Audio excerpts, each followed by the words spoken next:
Nama Indah Rosida, tempat tanggal lahir Surabaya 29 Oktober tahun 2000, alamat Dana Karya 1, nomor 33 Surabaya, nomor WA 083102667228. Riwayat pendidikan SD Negeri Ujung 10 Surabaya tahun 2006 sampai 2012, SMP Negeri 8 Surabaya tahun 2012 sampai 2015, SMA Negeri 8 Surabaya 2015 sampai 2018, dan Universitas Muhammadiyah Surabaya tahun 2015 hingga sekarang. Riwayat organisasi Sekretaris Dinas Dikbudkam Himatika tahun 2018-2019, Ketua Dinas Dikbudkam Himatika periode 2019-2021, anggota bidang RPK IMM FKIP tahun 2019-2020, Ketua Bidang RPK IMM FKIP 2020-2021, Menteri Pendidikan dan Kebudayaan BEM Universitas Muhammadiyah Surabaya tahun 2021-2022. Capaian prestasi. Nominasi 15 besar tim oleh Universitas Muhammadiyah Surabaya. Ketua tim PKM lolos pendanaan tahun 2020. Ketua tim PKM lolos pendanaan tahun 2021. Ketua tim PHP 2D lolos pendanaan tahun 2021. Selanjutnya, waktu dan layar dipersilakan untuk materi pertama, Mbak Indah Rosida.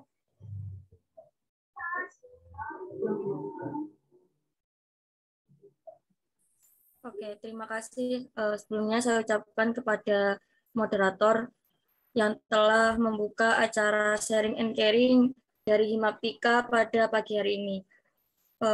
Sebelum lanjut pada pembahasan materi, sebelumnya saya mohon izin memperkenalkan diri sekali lagi bahwa saya di sini sebagai alumni dari Himaptika sekaligus masih berada di ranah Universitas Muhammadiyah Surabaya karena masih belum lulus dan masih dalam semester 7 saat ini. Jadi harapannya dari teman-teman selagi di sini masih ada mbak-mbak dan mas-mas yang memiliki banyak pengalaman di bidang PKM bisa sering-seringlah melakukan komunikasi dan bisa jangan sungkan untuk tanya-tanya kepada mbak-mbak atau mas-masnya yang udah berpengalaman terkait PKM. Entah itu bisa japri di WA atau ketemu, diajak ketemu, ngopi dan lain-lain bisa dilakukan pada alumni-alumni kita. Karena dari Himaptika ini alhamdulillah dari tahun ke tahun selalu membantu menyumbangkan mahasiswa-mahasiswa yang lolos pendanaan seperti itu. Jadi di sini saya akan memaparkan terkait PKM sesuai dengan arahan yang diminta oleh teman-teman di Litbang. Next slide.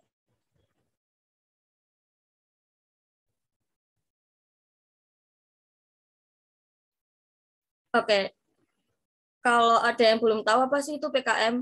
Jadi PKM itu program yang dulu itu sempat beberapa kali dialihkan dari yang Kemdikbud, kemudian jadi sekarang itu ranahnya dari Direktorat Jenderal Pendidikan Tinggi, Dikti. Nah, PKM ini merupakan salah satu program yang bergengsi istilahnya di kalangan mahasiswa. Program ini itu sedikit berbeda dengan program-program pemerintah pusat yang lainnya, di mana di PKM ini semua aturan, kemudian sistematikanya juga tersusun rapi pada buku panduan PKM. Sedangkan untuk beberapa program lain yang diadakan oleh Kemdikbud atau Kemensos dan lain-lain, itu beberapa kali saya amati dan ikuti ternyata untuk panduannya itu masih belum sedetail yang ada di PKM ini. Jadi PKM ini benar-benar ajang yang luar biasa sekali. Nggak mudah bagi kalian untuk bisa lolos pendanaan, bahkan bisa masuk ke dalam nominasi PIMNAS. Jadi yang perlu diperhatikan dari PKM ini merupakan selain dari idenya, kalian juga harus taat aturan, di mana ada buku panduan di sana, maka kalian harus benar-benar menaati panduan yang ada pada PKM tiap tahunnya. Karena dari PKM sendiri untuk tiap tahunnya itu ada pergantian ya terkait panduannya, ada revisi lah. Dan itu selalu di-share sebelum rangkaian kegiatan PKM dimulai. Kemudian adanya program PKM ini diharapkan mahasiswa kelak bisa menjadi anggota masyarakat yang memiliki kemampuan akademis, profesional, dapat menerapkan, mengembangkan, menyebarluaskan ipteks, serta memperkaya budaya nasional. PKM ini merupakan program rutinan yang dilakukan tiap tahun, karenanya PKM ini bisa dikatakan sebagai salah satu ajang yang bergengsi di kalangan mahasiswa. Oke, next slide. Nah, di sini ada beberapa jenis PKM ya yang perlu kalian ketahui. Dari PKM sendiri itu dibagi menjadi 3 bidang, 3 skema lah istilahnya. Yang skema pertama itu terkait PKM 5 bidang, terus skema yang kedua itu terkait PKM karya tulis, dan yang ketiga itu ada yang namanya PKM GFK. Nah, untuk PKM 5 bidang sendiri ini dibagi menjadi 5 jenis lagi PKM-nya. Ada yang pertama, bisa kalian lihat di sana, ada PKM bidang riset eksakta atau PKMR, namun juga bisa disebut sebagai PKM bidang riset humaniora. Kemudian ada PKM bidang kewirausahaan, PKM bidang pengabdian kepada masyarakat atau PKMPM, kemudian ada PKM bidang penerapan iptek atau PKMPI, dan PKM bidang karsa cipta atau yang bisa disebut sebagai PKMKC. Nah, dari PKM jenis 5 bidang ini sendiri sempat mengalami beberapa perubahan nama. Kalau memang dari mahasiswa yang angkatan 2018 dan dari awal tahun menjadi mahasiswa sering mengikuti kegiatan PKM, maka mereka pasti tahu apa saja perubahan-perubahan nama yang ada pada jenis-jenis bidang PKM 5 bidang ini. Contohnya dulu itu sempat berganti dari yang PKMP menjadi PKMR, kemudian istilah PKMM itu sekarang menjadi PKMPM, pengabdian masyarakat, terus juga PKMT itu menjadi PKMPI saat ini, penerapan iptek. Nah, untuk selanjutnya itu ada yang namanya PKM karya tulis. Sebelum beranjak ke PKM karya tulis, untuk PKM 5 bidang sendiri ini yang nantinya bakal ada dalam nominasi PIMNAS, istilahnya yang akan lanjut dan memiliki kegiatan keberlanjutan selanjutnya itu adalah di PKM 5 bidang. Sedangkan di PKM karya tulis dan PKM GFK itu hanya sekedar kalian menyetorkan proposalnya, kemudian menuangkan idenya di sana, maka kalian akan langsung didanai tanpa diminta untuk melanjutkan programnya hingga selesai. Nah, bedanya di sini di PKM 5 bidang ini selain kalian menyetorkan proposal terus kalian juga akan diminta untuk melanjutkan dan mengimplementasikan program kalian yang ada pada proposal selama beberapa pekan. Misalnya dalam proposal kalian itu kalian nulisnya pelaksanaannya itu selama 3 bulan. Karena biasanya kalau PKM 5 bidang itu pelaksanaannya sekitar 3 bulanan. Cuman kemarin di tahun 2020 itu sempat ada pemadatan waktu terkait pelaksanaan programnya yang harusnya itu 3 bulan menjadi hanya sekitar 1 hingga 2 bulan. Karena memang untuk tahun lalu itu PKM tahun lalu itu memang ada banyak kendala karena baru awal-awal boomingnya terkait COVID ya, dan itu masih hangat-hangatnya. Jadi ada perubahan antara yang awalnya itu dilakukan secara offline pelaksanaannya itu boleh, sedangkan ketika ada pandemi ini ada pergeseran makna, ada perubahan bahwa kita nggak boleh sering-sering melakukan kegiatan secara offline. Nah, di situ di tahun 2020 kemarin tuh sempat mengalami beberapa kerancuan dari pihak panitia pelaksana maupun yang disampaikan kepada kita selaku mahasiswa yang mengikuti PKM. Nah, tapi di tahun 2020 yang sekarang ini PKM-nya sudah kembali bisa dikatakan pedomannya itu panduannya udah jelas dan kalian pasti udah bisa memahami gimana alurnya dari awal hingga akhir jika kalian membaca pedoman PKM-nya dari awal hingga selesai. Sudah cukup jelas daripada pelaksanaan PKM di tahun yang lalu, tahun 2020 itu. Jadi di PKM 5 bidang ini, di Himaptika kita biasanya itu sering lolosnya di ranah PKMPM sama PKMK. Di tahun kemarin, 2 tahun yang lalu itu ada yang lolos PIMNAS dari ketua timnya Mbak Razifa sama Mbak Rina. Di mana Mbak Rina itu yang lolos PIMNAS itu skemanya PKM-PM, sedangkan Mbak Razifa itu yang lolos PIMNAS itu dari PKMK. Nah, untuk PKM-PM sendiri, Mbak Rina itu mengangkat terkait tunagrahita, di mana untuk PKM-PM biasanya para reviewer itu cenderung tertarik untuk meloloskan judul-judul yang itu ranahnya dalam lingkup siswa yang memiliki kebutuhan khusus. Kenapa kok gitu, Mbak? Karena biasanya dari pemikiran para reviewer itu, ketika kalian memiliki ide yang itu menurut para reviewer itu hal yang biasa, kurang memiliki makna inovatif dan kreatif, maka proposal kalian nggak akan lolos dan berhenti di tahap seleksi proposal. Nah, tetapi jika kalian bisa memiliki ide yang bagus, misalnya kalian mau ambil sasarannya itu dari teman-teman yang memiliki kebutuhan khusus.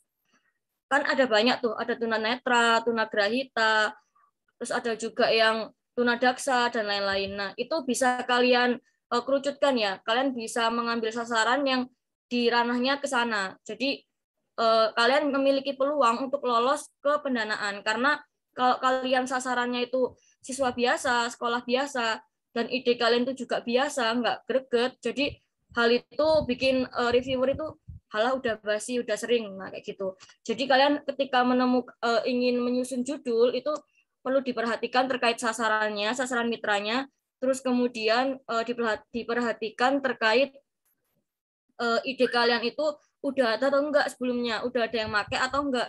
Kalau memang ide kalian itu udah ada yang make sebelumnya, nah apa pembaruan yang kalian tawarkan di proposal kalian. Jadi gitu. Dari PKMK sendiri itu kemarin Mbak Razifa itu lolosnya mengangkat terkait kebaya, tapi kebayanya itu hasil dari olahan kerang istilahnya, kerang bekas yang digunakan sebagai hiasan dari kebayanya itu. Jadi mungkin yang menjadi daya tarik dari reviewer sendiri, kenapa kok meloloskan kelompoknya Mbak Razifa saat itu ke tahap PIMNAS, karena memang nggak banyak orang memiliki ide bahwasanya kerang-kerang di pantai pesisir itu yang biasanya hanya sebagai sampah, itu ternyata memiliki nilai jual dan memiliki daya tarik tersendiri, yaitu sebagai hiasan kebaya lah, sebagai hal-hal yang itu ternyata menarik minat banyak orang. Jadi hal yang penting dalam PKM 5 bidang ini yaitu selain kalian harus memiliki ide yang kreatif, kalian juga harus memperhatikan misalnya terkait PKM PM itu kan pasti ada mitra ya, memperhatikan terkait mitra kalian. Tapi jika PKMK, kemudian PKMR itu kan nggak memerlukan mitra, itu hanya sekedar terkait opsi pendapat kalian lah istilahnya, ide kalian terhadap suatu hal. Nah, itu juga perlu diperhatikan atau digarisbawahi sebelum kalian menyusun proposal lebih lanjut. Oke, next. Itu ada lagi setelah ini yang namanya PKM, selain 5 bidang itu, tadi Mbak sebutkan ada PKM tertulis, karya tulis. Nah, PKM karya tulis itu terbagi menjadi 2. Ada PKM GT dan PKM AI. PKM GT itu PKM gagasan tertulis dan PKM AI itu PKM artikel ilmiah. Kalau kalau PKM selain artikel ilmiah, artikel tulis itu ada yang namanya PKM GFK atau PKM gagasan futuristik konstruktif. Jadi PKM GT dan PKM AI sama PKM GFK ini pelaksanaan waktunya mulai dari penampungan proposal dari mahasiswa, terus seleksinya itu beda ya, beda dengan PKM yang 5 bidang. Jadi ada waktunya sendiri. Nah, biasanya itu yang didulukan itu agak lupa ya Bu. Antara PKM 5 bidang dulu atau PKM yang selain 5 bidang. Tapi yang jelas itu beda waktunya, ada renggang waktunya antara pelaksanaan PKM 5 bidang oleh panitia pusat dengan PKM yang selain 5 bidang itu. Nah, kalau PKM GT sama PKM AI ini seperti apa ya istilahnya, kayak kalian memiliki gagasan lah atau bisa disebut sebagai ide yang itu sekiranya bisa bermanfaat dan membangun untuk bangsa kita. Entah itu terkait hal-hal yang sudah terjadi maupun hal yang saat ini terjadi maupun untuk hal-hal yang akan terjadi. Nah, makanya untuk PKM GT, PKM AI sama PKM GFK ini tidak perlu adanya penerapan seperti PKM 5 bidang karena memang untuk PKM ini biasanya itu diambilnya hanya sebatas gagasannya saja. nanti ke depannya kalian itu akan dimintai untuk membuat semacam video. Nah, videonya itu seperti video lebih detailnya terkait ide dan program kalian pada proposal yang kalian ajukan. Jadi dari PKM ini hanya sekedar kalian diminta untuk mengeluarkan video yang itu menjelaskan detail dari konsep kalian, dan nanti kalian hanya akan menerima pendanaan terkait hal itu, tidak untuk menindaklanjuti atau melaksanakan apa yang kalian tulis pada proposal. Jadi untuk pelaksanaannya itu bisa saja dari pemerintah yang menjalankannya, atau beberapa tahun ke depan akan dilaksanakan atau diterapkan apa yang kalian gagaskan ini.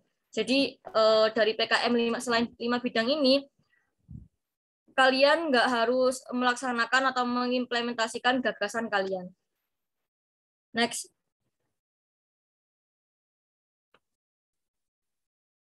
Oke, slide selanjutnya, Dek.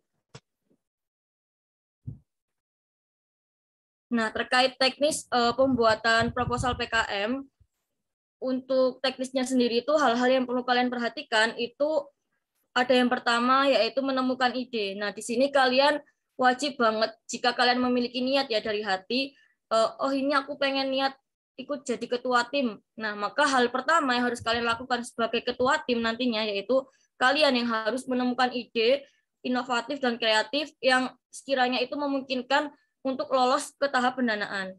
Jadi yang perlu dilakukan itu jangan terlalu muluk mikirin gimana ya caranya biar lolos PIMNAS.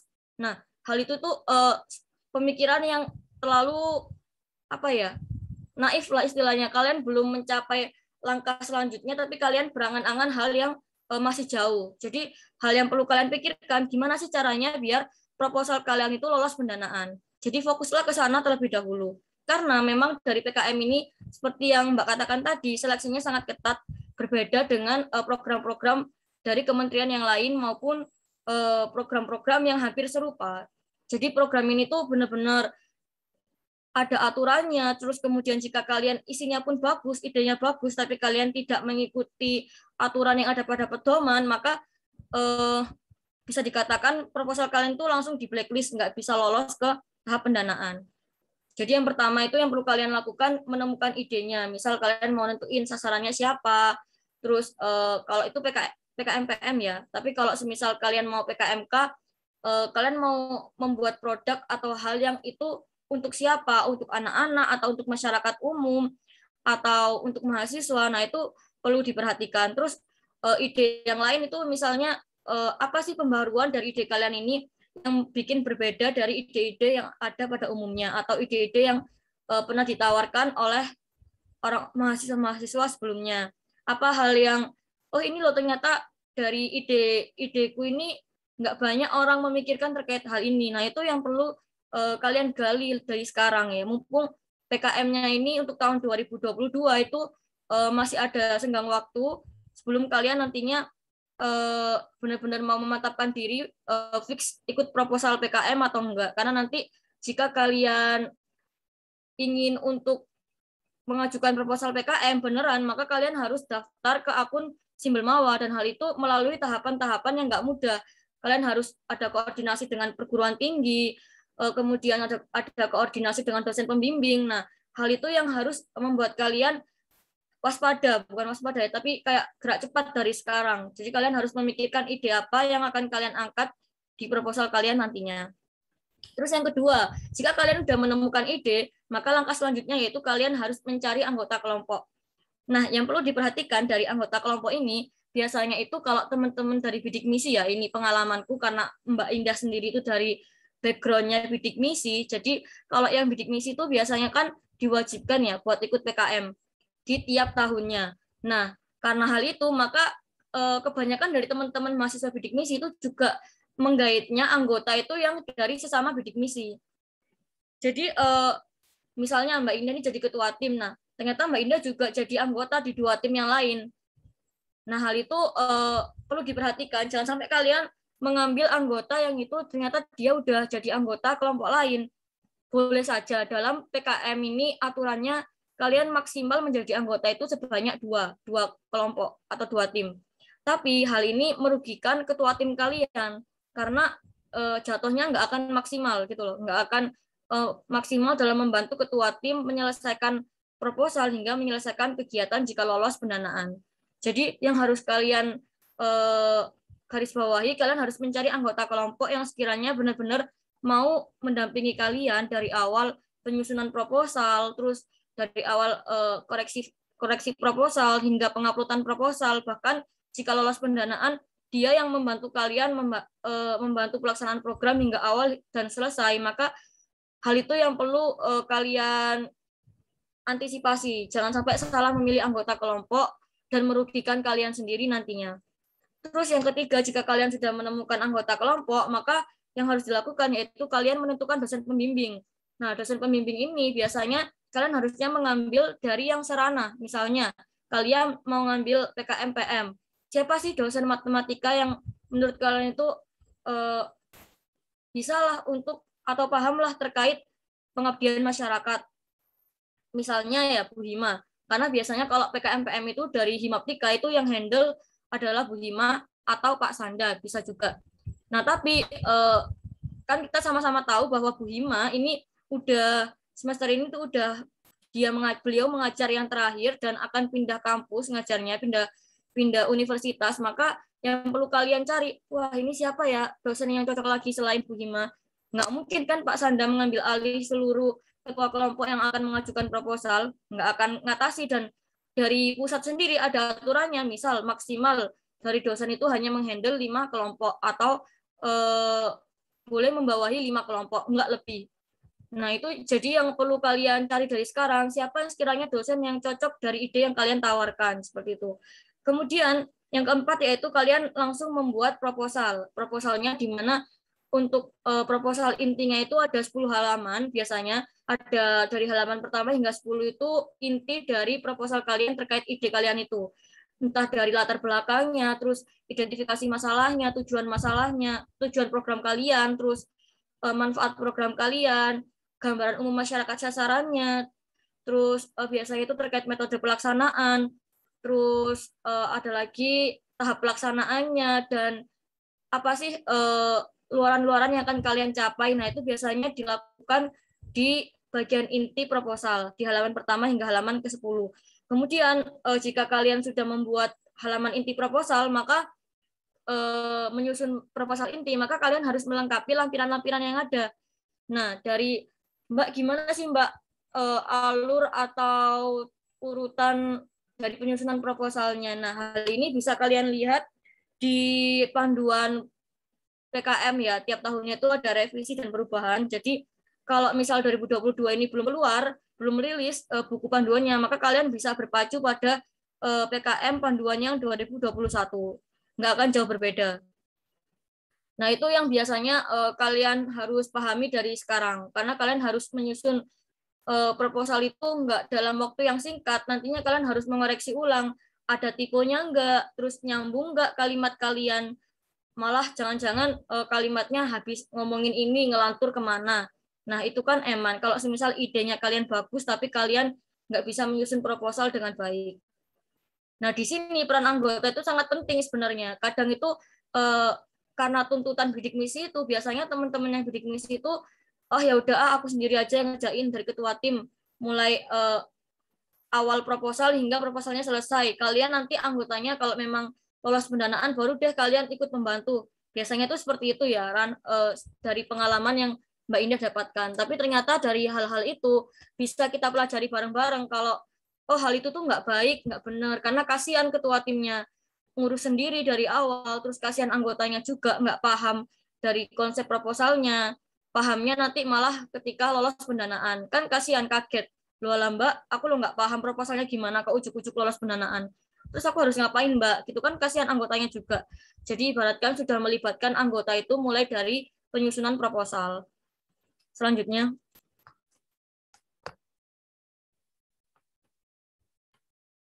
Nah, hal yang selanjutnya harus kalian lakukan yaitu mereview dan finishing proposal. Di sini kalian harus memperhatikan apakah proposal yang kalian ketik itu sudah sesuai pedoman, apakah Times New Roman-nya, terus 433-nya, margins-nya, layout-nya, halamannya, terus apakah subjudulnya itu sudah sesuai dengan yang ada pada panduan, terus apakah kalian itu kalimatnya nyambung. Nah, itu kan perlu dibaca-baca ulang dari awal hingga akhir. Nah, hal itu yang disebut sebagai review dan finishing proposal. Jadi sebelum kalian benar-benar memutuskan untuk mengunggah proposal itu ke Simbelmawa ketua tim, maka usahakan direview ulang, di revisi ulang lah proposal yang kalian susun itu udah benar-benar fix atau enggak. Terus yang selanjutnya yaitu itu mohon maaf ya, harusnya habis 6 itu 7 dan 8.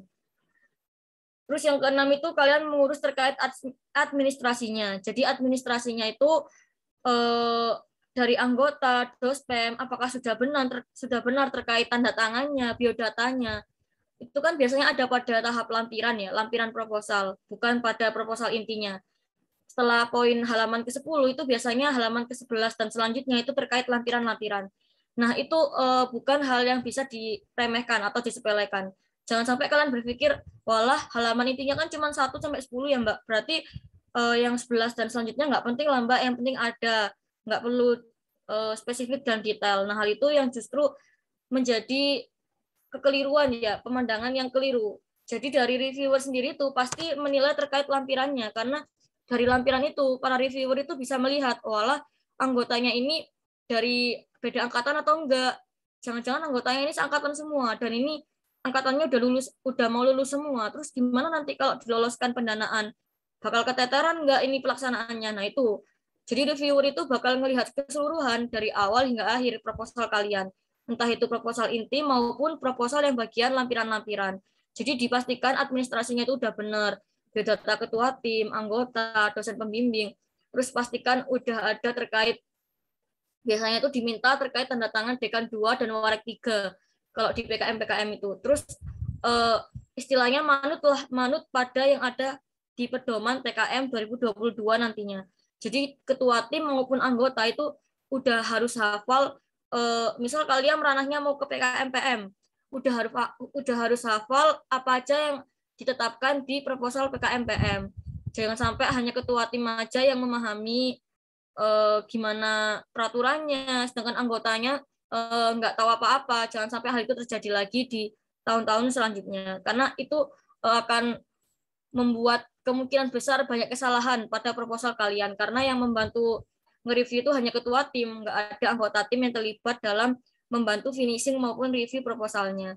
Terus juga administrasinya itu di dalam Simbelmawanya sendiri biasanya kalian dimintai terkait kelengkapan identitas juga, entah itu pengisian nama wadek, warek, terus NIP-nya, terus kemudian kalian mau melanjutkan pelaksanaan program itu selama berapa bulan, pendanaan kalian udah sesuai nggak yang di Simbelmawa sama yang di proposal. Nah, itu juga harus diperhatikan terkait administrasinya.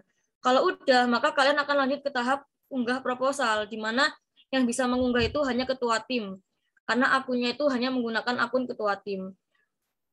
Nah, untuk tata cara pengunggahan itu sudah tertera secara lengkap semuanya di dalam panduan PKM nantinya. Terus yang terakhir, maka kalian hanya tinggal menunggu pengumuman. Kalian akan lolos pendanaan PKM atau enggak di tahun kalian mengikuti program itu. Jadi harapannya dari dosen, anggota, maupun ketua itu mulai bersinergi dan berkolaborasi dari awal penyusunan proposal hingga insya Allah ke tahap pelaksanaan program jika lolos pendanaan. Seperti itu. Jangan sampai hanya melibatkan ketua tim dalam penyusunan proposal. Selanjutnya. Nah, ini ada contoh dokumentasi dari Mbak Indah yang kemarin timnya lolos pendanaan di tahun 2021. Ini yang Mbak tayangkan ini hanya yang tahun 2021.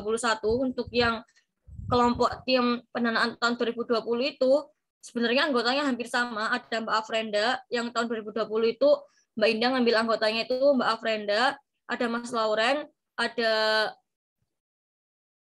siapa lagi ya? Oh, itu Mbak Farah dari biologi, terus ada Mas Kirotul Jamilah dari prodi apa itu ya, lupa. Dan itu melibatkan beberapa angkatan, jadi nggak hanya dari angkatan Mbak aja, tapi dari angkatan 19, terus juga dari angkatan bawahnya lagi, atau dari angkatan atasnya lagi. Nah, seperti itu yang harusnya kalian lakukan. Jangan sampai mencari anggota yang itu full satu angkatan. Dan ini kebetulan alhamdulillah diamanahi lolos pendanaan. Mbak Indahnya itu ada 2 kali di tahun 2020 dan 2021, dan semuanya itu terkait PKMPM. Jadi ranahnya Mbak Indah itu ke dalam pengabdian masyarakat. Kalau kalian ada yang inisiatif mau mengikuti jejaknya Mbak Indah dan teman-teman mbak-mbak mas-mas lain yang udah lolos pendanaan di ranah PKMPM, itu kalian bisa apa ya istilahnya komunikasi lebih lanjut lah, minta saran, minta masukan. Terus kalau ada yang masih dibingungkan dan ditanyakan itu jangan sungkan-sungkan buat menghubungi senior-senior kalian yang lebih memahami terkait hal itu sebelumnya. Nah, untuk PKM Mbak Indah sendiri itu yang PKMPM pertama itu mengangkat dari sasarannya itu teman-teman tunanetra. Tunanetra itu kan buta ya, dalam istilahnya nggak bisa melihat. Dan perlu kalian pahami dari tunanetra sendiri itu biasanya ada yang itu buta seluruhnya, jadi benar-benar nggak bisa ngelihat apapun. Ada yang namanya itu bisa terlihat, tapi hanya tulisan-tulisan yang besar atau enggak hanya warna-warna yang sekiranya itu mencolok. Nah, hal itu yang dinamakan bukan buta seluruhnya. Jadi masih ada dari tunanetra itu ada pembagian-pembagiannya sendiri. Nah, kalian kalau mau ngambil dari tunanetra, itu kalian mau harusnya memastikan tunanetranya kayak gimana. Tunanetra yang keseluruhan atau tunanetra yang sekiranya masih bisa melihat meskipun itu hanya sedikit. Terus yang tahun 2021 ini mengangkat dari sasarannya yaitu teman-teman siswa tunagrahita. Tunagrahita itu maksudnya gimana sih Mbak? Tunagrahita itu memiliki keterbatasan dalam kemampuan berpikir dan menalarnya. Jadi dia itu memiliki keterlambatan dari siswa-siswa yang lain. Misalnya kalau siswa pada umumnya kan materi penjumlahan, pengurangan, perkalian itu sudah dikuasai bahkan di kelas 1, 2 saja. Setelahnya kan sudah mendewai lah istilahnya, materinya udah sampai ke tahap yang lebih rumit lagi. Sedangkan dari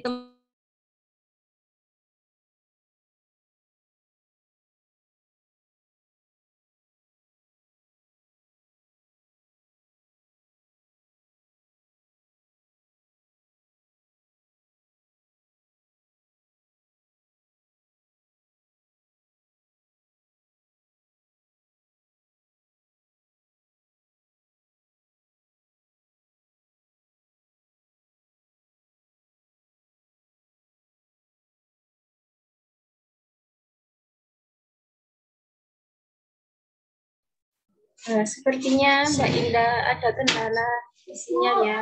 Jadi kita bisa tunggu terlebih dahulu.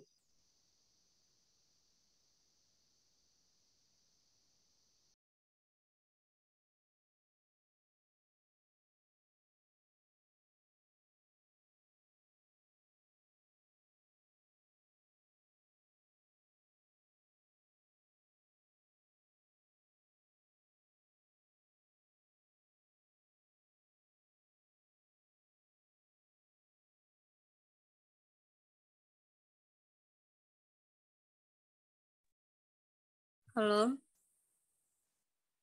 Oke, Mbak. Izin beralih ke HP ya, karena di laptopnya ada masalah.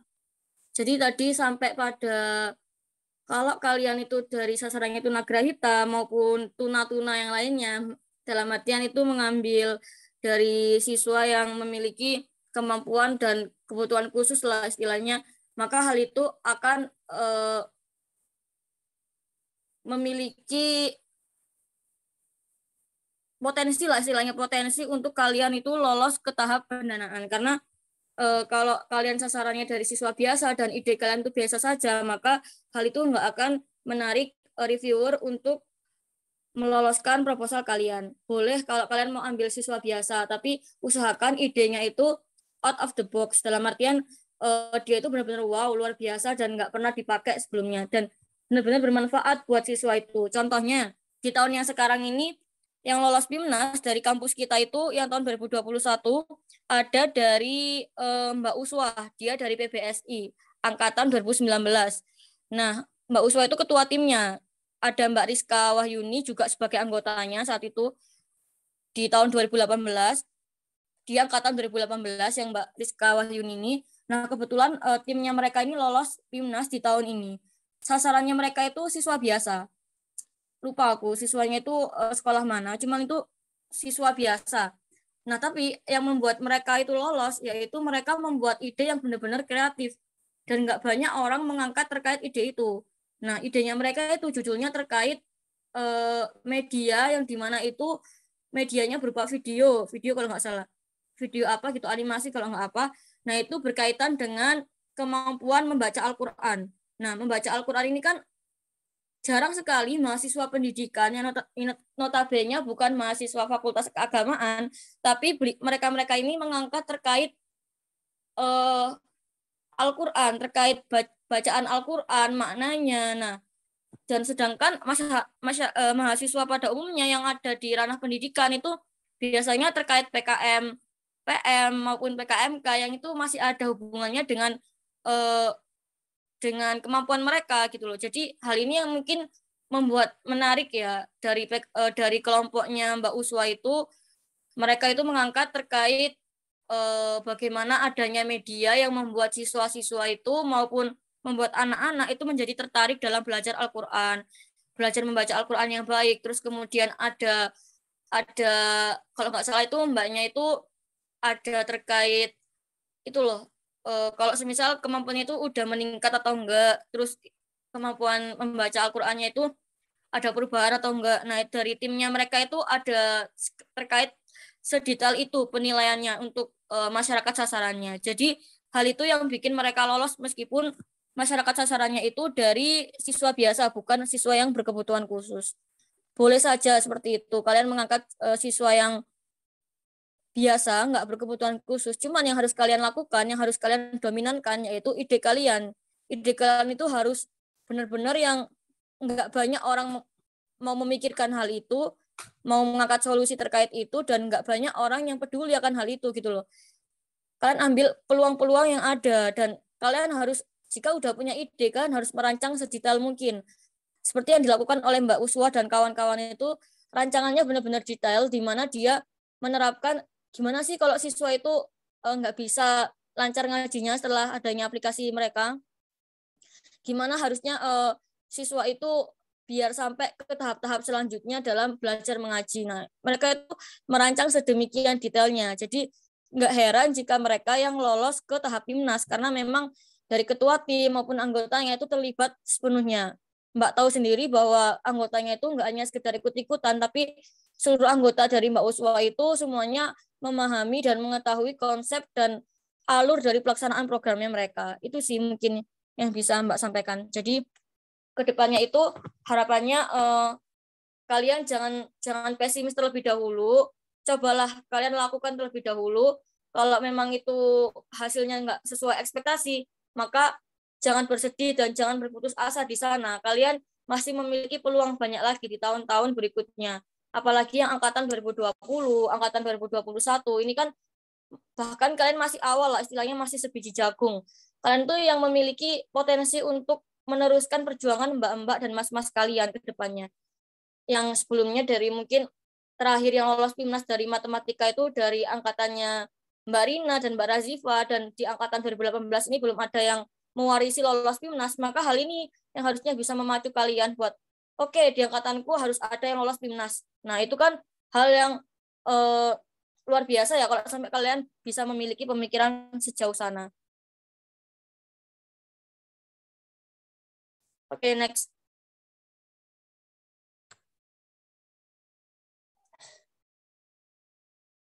Selanjutnya. Oke, udah selesai. Nah, ini jangan takut memulai apapun. Kalian itu harus percayalah, yakin dengan diri kalian sendiri.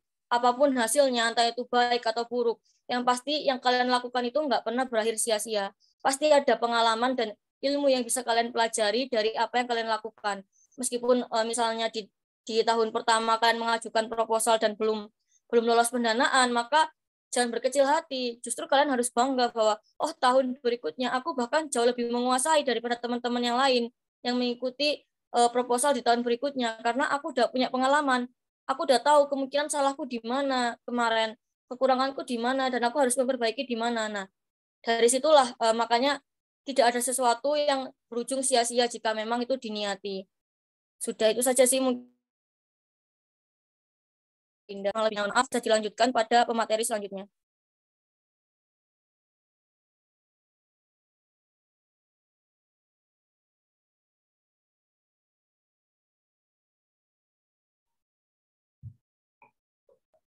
Baik, terima kasih kepada pemateri pertama, Mbak Indah Rosida, yang telah menjelaskan materi dengan sangat baik dan PPT yang menarik.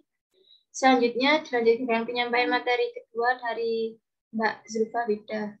Sebelumnya akan saya bacakan CV-nya terlebih dahulu. Nama Zulfa Wida Dinata, tempat tanggal lahir Jember 20 Januari 2021, alamat Jalan Muhammad Seruji, Kecamatan Wuluhan, Kabupaten Jember. Nomor telepon 089 939 483 59.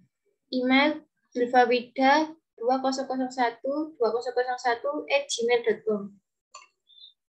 Pendidikan SD Muhammadiyah 1 Jember tahun 2012, SMP Muhammadiyah 6 Jember 2015, SMA Muhammadiyah 2 Jember 2018, perguruan tinggi Universitas Muhammadiyah Surabaya tahun 2018 sampai sekarang. Pengalaman organisasi Sekretaris Bidang Media Komunikasi IMM Busavan tahun 2019, anggota Dinas Sinora tahun 2019 dan 2020. Prestasi lolos pendataan PKMK tahun 2021. Selanjutnya untuk Mbak Zulfa, waktu dan layar dipersilakan. Oke, minta tolong share screen-nya ya, dibantu.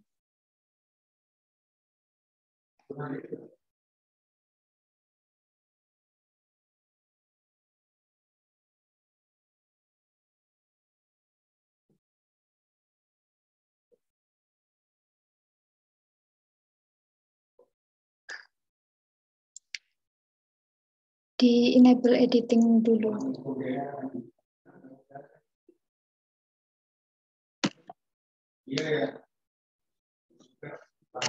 Oke, sambil nunggu PPT-nya, izinkan Mbak untuk mulai dulu ya. Assalamualaikum warahmatullahi wabarakatuh. Waalaikumsalam warahmatullahi wabarakatuh. Perkenalkan lagi, nama Mbak Zulfa Wida, biar namanya Mbak semakin terngiang-ngiang ya di telinga kalian.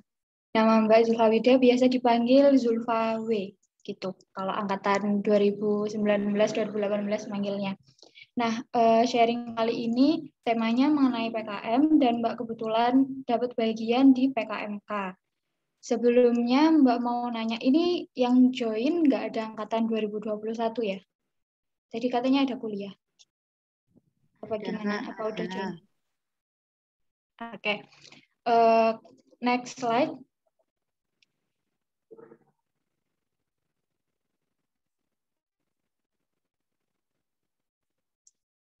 Oke, Mbak mulai ya.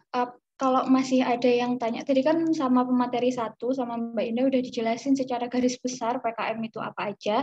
Sekarang pembahasan Mbak itu lebih mengerucut ke PKMK. Mungkin masih ada yang nanya, PKMK itu apa? Jadi PKMK itu singkatan dari program kreativitas mahasiswa yang diadakan oleh Kemendikbudristek yang berfokus pada kewirausahaan, di mana PKMK ini mengutamakan keunikan suatu produk dan memiliki manfaat yang dibutuhkan masyarakat. Next, langsung di next saja. Nah, dengan tujuan utamanya yaitu melatih pemahaman dan keterampilan dalam merintis usaha yang berorientasi pada profit.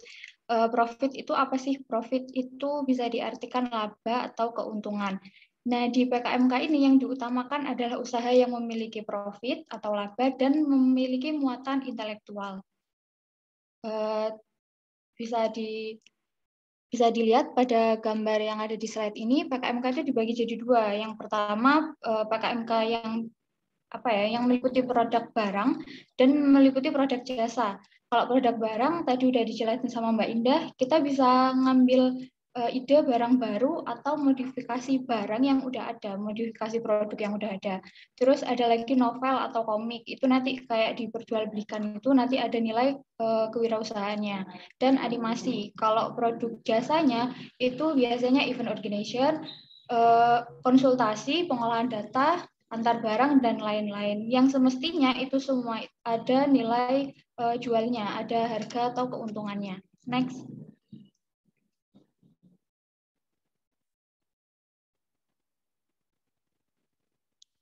Untuk alur pelaksanaannya tadi sudah dijelaskan secara rinci. Di sini Mbak menjelaskan lagi secara singkat aja. Yang pertama yaitu menentukan ide bersama tim. Untuk cari ide PKM ini kalian pastikan berkelompok. Nah, bisa cari ide bersama kelompok kalian mendiskusikan mengenai apa yang sebenarnya apa yang sedang terjadi di sekitar kalian. Yang kedua, diskusi dengan dosen pembimbing dan mentor. Biasanya kalau PKM itu kalian kan cari dosen pembimbing sendiri. Nah, itu nanti dari pihak kampus, dari BKI, itu kalian diberikan mentor. Mentornya ini sesuai dengan PKM yang kalian ajukan. Kalau PKMK, ya mentornya nanti mentornya nanti ada satu orang yang membawai beberapa orang terdiri dari PKMK gitu. Terus selanjutnya menyusun proposal sesuai pedoman. Harus cermat dan teliti dalam menyusun proposal sesuai pedoman, udah dijelaskan tadi, dari segala aspek harus diperhatikan. Lalu menginput proposal pada simbol mawa, sudah dijelaskan juga oleh Mbak Indah tadi. Yang selanjutnya kalau kalian lolos pendanaan, nanti dana yang kalian ajukan di proposal awal itu akan cair. Tapi nggak semua dana yang kalian ajukan itu bisa cair gitu loh. Jadi ada pertimbangan dari pihak penyelenggara berapa uang yang sekiranya cocok diberikan ke kelompok ini gitu. Terus kalau kalian udah menerima dana itu, kalian pasti bisa memulai dari mana program kalian atau produk kalian dibuat. Nanti hasilnya itu dipresentasikan melalui laporan kemajuan dulu. Jadi dari penyelenggara itu pengen tahu kira-kira kalian tuh sampai mana sih sejauh ini gitu. Terus yang terakhir laporan akhir dan pengumuman peserta PIMNAS. Jadi kalau udah melalui presentasi dengan juri, nanti akan ada jurinya sendiri. Kalian selesaikan laporan kemajuan, terus laporan kemajuan itu nanti dijadikan laporan akhir dan akan dinilai. Kalau kalian lolos ke PIMNAS dan lolos ke PIMNAS, nanti kalian presentasi lagi dari keseluruhan program atau produk yang kalian buat dan langsung dinilai oleh juri. Next. Nah, mungkin masih ada yang bingung ya. Gimana sih cara menemukan ide awalnya, Mbak? Gimana nyarinya gitu. Yang pertama kita harus lebih peka terhadap sekitar mengenai permasalahan yang terjadi. Jadi ada masalah apa? Kita harus lebih benar-benar lebih peka sih. Kayak nggak mungkin kita cari tahu dulu di sekitar kita tuh ada masalah apa yang perlu diperbarui atau hal apa yang belum ada gitu. Nah, pasti nanti akan ada masalah yang timbul setelah kita mencoba untuk peka. Terus yang kedua, cari dan baca referensi PKM sesuai bidang yang ingin dipilih. Kalau Mbak sendiri, kalau memutuskan untuk PKMK, Mbak cari referensi dari cutting-cutting. Kebetulan Mbak ngechatin satu-satu, Mbak boleh minta proposal PKMK-nya buat referensi gitu. Jadi kita lebih tahu, yang lolos pendanaan tuh proposalnya kayak gini. Jadi secara garis besar nanti kita bisa menyesuaikan. Berarti proposalku juga harusnya rapi, harusnya gini-gini, tapi tetap sesuai sama pedomannya ya. Terus yang ketiga, cari tahu setiap ide apakah sudah pernah dibuat atau hal baru. Kebetulan dari produk PKMK-nya Mbak itu udah banyak banget, jadi itu bukan hal baru. Jadi Mbak di sini kayak memperbarui ide apa sih yang nggak ada dari produk ini. Jadi suatu produk itu tuh udah ada, tapi apa yang belum ada dari produk ini, apa yang belum diangkat oleh orang lain dari produk ini gitu. Terus yang keempat, jangan terlalu menggebu dengan ide hebat, namun dengan ide yang bermanfaat. Ini Mbak pengalaman sendiri terlalu pengen, wah kalau ini tuh pasti bagus banget, kalau kayak gini tuh pasti oke banget, tapi ternyata nggak lolos gitu. Tapi ide-ide yang sederhana aja, pasti mereka lebih tahu kayak dia tuh nyari ide benar-benar yang bermanfaat, bukan cuma pengen hebat gitu doang. Bisa di next. Nah, untuk susunan proposalnya, Mbak jelaskan secara singkat aja. Yang pertama pasti ada daftar isinya. Lalu ada bab 1. Bab 1 ini pendahuluan yang berisi mengenai alasan mendasar dari produk itu kamu ciptakan. paparkan apakah komoditas atau barang yang bisa diperdagangkan itu merupakan produk berdasarkan riset pasar atau memang inisiatif sendiri. Jadi kita buat produk itu berdasarkan riset pasar. Oh, produk ini belum ada. Produk ini kalau orang-orang tahu produk ini gimana responnya gitu. Atau emang produk ini tuh kita ciptakan sendiri gitu. Paparkan pula mengenai keunggulan produk. Jadi kalian harus benar-benar kayak promosi produkku itu unggulnya di sini gitu. Terus ada keunggulan produk udah, terus ada luaran dari produk. Jadi pasti kalau luaran itu produknya harus benar-benar jadi, nggak boleh cuma gambar gitu doang. Terus ada bab 2, gambaran umum rencana usaha. Nah, di sini menguraikan kondisi lingkungan yang dapat menunjukkan adanya potensi dan peluang pasar. Lalu sajikan analisis keuangannya. Jadi, namanya ini PKMK ya, jadi pasti ada analisis keuangannya. Gimana nanti dengan produk ini dan harganya segini, kalian dapat keuntungan berapa gitu. Terus yang bab 3 ada metode pelaksanaan. Kalau metode pelaksanaan ini step pembuatannya ada bahan, alat, terus dari awal kalian buat tahap persiapan, tahap pembuatan, terus tahap pemasaran, terus ya dan sebagainya itulah. Yang bab keempat, biaya dan jadwal kegiatan. Uraikan anggaran dana dan juga jadwal kegiatan selama pembuatan produk.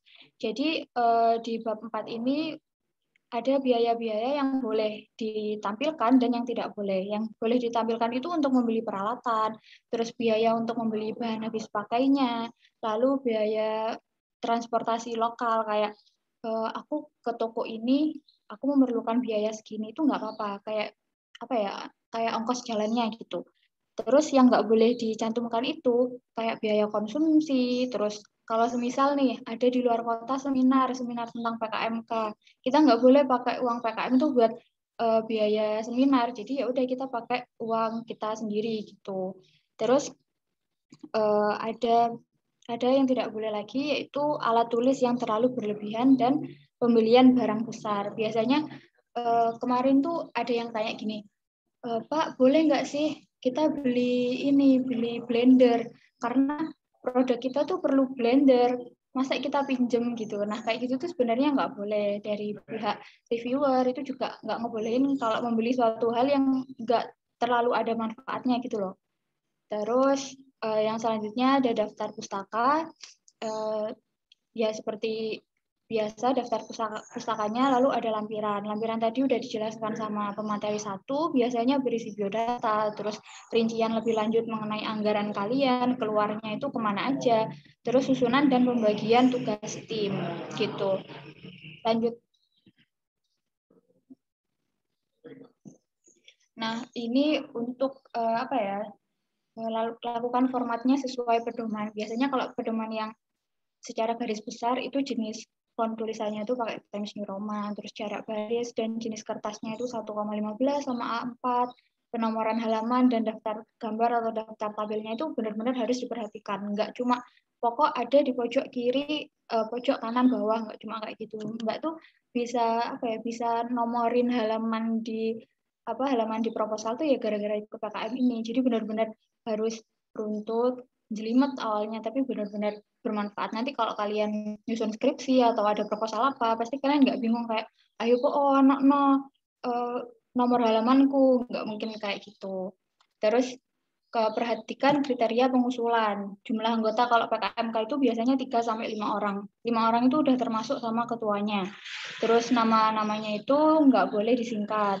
Terus minimal ada 2 angkatan yang berbeda. Tadi udah dijelaskan kenapa kok ada 2 angkatan yang berbeda. Jadi biar ada kaderisasi. Misalkan Mbak sama Oriza ini satu grup PKMK.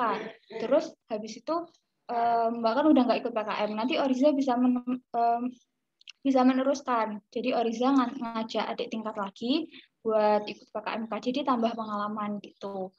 Terus judulnya tidak boleh ada akronim yang tidak baku. Dan tidak boleh lebih dari 20 kata. Itu biasanya jadi pedoman yang tiap tahun ada. Next. Kalau ini ada tips lolos pendanaan PKMK dari pemateri ini yang Mbak lakukan ya selama ini. Yang pertama, baca pedoman sesuai bidang yang kalian pilih. Jadi harus benar-benar, kan nanti di pedoman itu lengkap banget, ada secara keseluruhan, ada per bidangnya. Nah, nanti kalian baca pedoman sesuai bidang yang kalian pilih. Lalu sering komunikasi dengan dosen atau pembimbing maupun mentor. Lalu proposal pendanaan cutting sebagai referensi sudah Mbak jelaskan tadi. Jangan sampai ada typo dan sesuaikan dengan format penulisan. Kalau kita harus sering-sering melihat proposal, kira-kira masih ada kesalahan penulisan enggak gitu. Terus tunjukkan tujuan pembuatan produknya dan kebermanfaatnya sebaik mungkin walaupun idemu sederhana. Tadi sudah Mbak jelaskan juga. Lalu ada anggaran dana, jangan terlalu melebihkan harga. Biasanya tuh kalau kita menganggarkan suatu harga, misalkan kita beli pulpen, kita anggarkan suatu harganya itu ya yang masuk akal aja. Kalau pulpen ya harganya di bawah 5.000. Jangan sampai kita bilang kita beli satu pulpen tapi harganya 10.000 atau 15.000, itu udah nggak masuk akal. Lalu hindari membuat suatu produk makanan atau minuman. Ini sebenarnya tips aja sih, kayak bukan suatu yang tidak diperbolehkan atau gimana, tapi dari mentornya Mbak kemarin bilang kalau suatu produk makanan atau minuman itu sudah hal yang biasa, semua orang bisa buat gitu, kecuali ada manfaatnya tersendiri yang benar-benar nggak orang lain tuh tahu gitu. Terus tadi jangan menggunakan akronim pada judul, udah. Masih ada satu lagi kayaknya tuh. Nah, usahakan ide kalian mengusung budaya atau kebermanfaatan bagi lingkungan. Kalau di PKM-nya Mbak Ina tadi kan lebih ke apa ya, anak yang memiliki keterbatasan gitu ya. Kalau di PKMK itu lebih ke kalau membawa budaya terus bermanfaat untuk lingkungan, untuk menyayangi bumi, itu biasanya lebih menarik bagi reviewer gitu. Next. Nah, ini ada beberapa contoh PKMK yang tahun ini dari dari pendanaan 2021 ini. Yang pertama, vocabulary colors pencil. Ini punyanya Mbak Feli, bahasa Inggris. Jadi di sini konsepnya itu pensil warna. Mbak Feli itu beli pensil warna, dikasih label, di tiap pensil warnanya itu ada ininya, ada vocabnya. Kalau warna merah itu apel, terus ada bonekanya di atas, itu apel itu bahasa Inggrisnya apple gitu-gitu. Itu sasarannya buat ibu-ibu yang punya anak PAUD gitu. Terus next. Nah, yang selanjutnya itu si Bado, inovasi lampu tidur berbahan dasar limbah sabut siwalan dengan motif batik sebagai upaya eksistensi budaya Tuban. Jadi punyanya Mbak Veronica ini dia memanfaatkan limbah sabut siwalan dibuat lampu tidur. Sebenarnya kalau lampu tidur kan udah banyak banget ya, ada di Shopee, Lazada atau mana. Itu dibuat semenarik mungkin, dikasih batik khasnya sana, dimodifikasi lah istilahnya. Jadi bukan produk baru, ini modifikasi. Jadi memanfaatkan sabut siwalan dan tujuannya untuk eksistensi budaya Tuban biar dikenal oleh masyarakat luar. Next. Yang selanjutnya ada Cigarettes Filter Solution, upaya meminimalisir pencemaran udara dari asap rokok dengan ekstrak bunga lili. Nah, ini ada unsur apa ya? Ada unsur teknik-tekniknya lah. Jadi di situ ada kotaannya itu alatnya untuk memfilter gimana asap rokok itu nggak mencemari udara. Gimana caranya pas kita ada asap rokok di situ, baunya tuh jadi bunga lili gitu. Next. Yang ini ada lulur, Sauropus androgynus, lulur antioksidan bagi ibu hamil. Jadi ini lulur dari daun katuk atau katup gitu kalau nggak salah. Nah, ini punyanya Mbak Andi Nurul, itu itu kalau nggak salah sampai daun katuknya itu beli di Shopee atau di mana gitu. Gara-gara di daerah sekitarnya itu udah mulai langka. Jadi usahakan kalau buat kayak gini tuh yang benar-benar di daerahnya melimpah bahan sumber dayanya gitu. Next. Dan yang terakhir ini yang punyanya Mbak, judulnya Tote Bag Kekinian Solusi Pengenalan Kultur Lokal dan Reduksi Sampah Plastik di Kabupaten Jember. Jadi ini sebenarnya kan tote bag biasa ya dari kanvas, itu dimodifikasi sama hasil kebunnya sama sama ciri khasnya di daerah Jember itu kayak gimana. Terus dengan tujuannya itu untuk pengenalan kultur lokal, pengenalan kulturnya Kabupaten Jember sama reduksi sampah secara tidak langsung gitu. Next.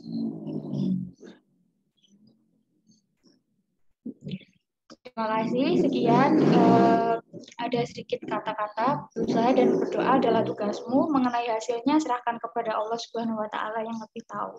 Sekian dari saya. Kurang lebihnya mohon maaf. Wassalamualaikum warahmatullahi wabarakatuh. Waalaikumsalam warahmatullahi wabarakatuh. Terima kasih kepada Mbak Yulfa yang telah menyampaikan materi, tentunya dengan penjelasan serta PPT yang menarik. Baik, untuk selanjutnya saya buka untuk sesi tanya-jawab. Untuk teman-teman yang ingin bertanya, silakan gunakan fitur raise hand atau langsung unmic dan menyampaikan pertanyaannya, atau bisa juga melalui kolom chat dengan format nama, kemudian materi yang dituju, lalu isi pertanyaannya. Pada teman-teman, saya persilahkan yang ingin bertanya.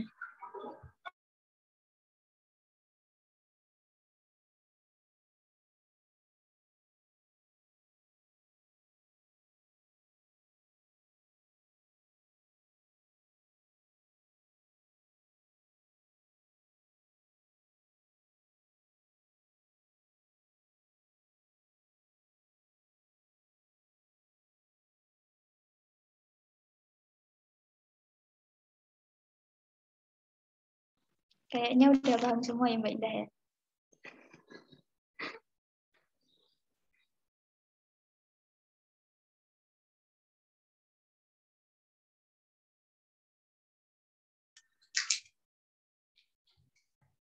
Untuk kakak-kakak dan teman-teman sekalian bisa bertanya tentang materi atau pengalaman dari pemateri yang pernah lulus pendanaan PKM 2021 ini ya. Atau bisa sharing-sharing tentang pengalamannya.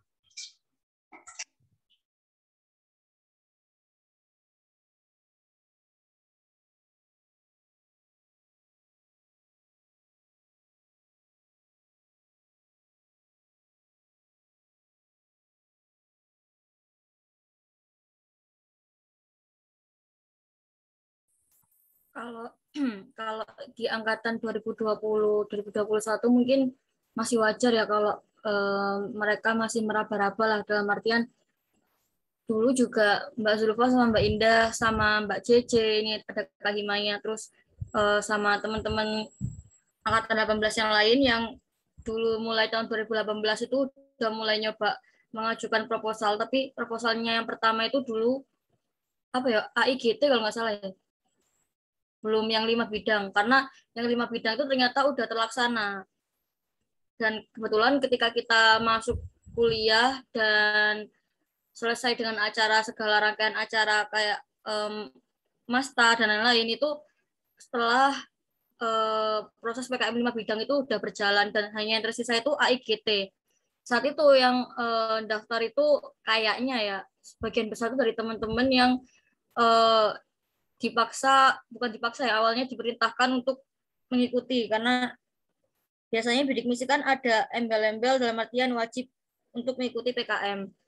Nah, terus untuk yang dulu itu masih benar-benar kayak, wah ini apa? Dulu itu malah nggak ada yang namanya kayak sharing and caring gini. Benar-benar nggak ada sama sekali, nggak ada yang mewadahi, nggak ada yang memberitahu, nggak ada yang membimbing, nggak ada yang mau mengajak, ayo kalau mau tanya-tanya PKM ke sini gitu, nggak ada sama sekali. Dan dulu itu ya kita sekedar hanya menggugurkan kewajiban lah bisa dikatakan, karena untuk AIGT pun bukan main, peraturannya itu ribet juga ya, meskipun nggak seribet dari PKM 5 bidang. Curhat Mbak, iyalah, biar jadi apa ya istilahnya, jadi motivasi buat adik-adik juga. Wajar kalau di awal-awal perkuliahan kalian itu masih bingung, masih abstrak terkait PKM itu apa, terus terkait apa sih bedanya PKM AIGT, PKM yang tertulis, karya tulis, atau dengan PKM 5 bidang dan PKM GFK, itu hal yang terlalu besar untuk langsung dipahami dalam waktu yang singkat. Dan hal itu yang bisa membuat kalian paham ke depannya dengan lebih baik itu ya waktu. Karena waktu nanti yang bakal membuat kalian itu semakin berproses. Dimana yang awalnya kalian, walah tak coba tahun pertama ini ikut-ikutan, entah itu lolos atau enggak urusan belakangan. Yang penting aku ada pengalaman ikut di tahun ini. Udah kalian punya niatan kayak gitu aja, udah alhamdulillah banget gitu loh. Nggak ada paksaan, dengan hati nurani sendiri kalian punya keinginan buat ikut mengajukan proposal PKM sebagai ketua atau anggota.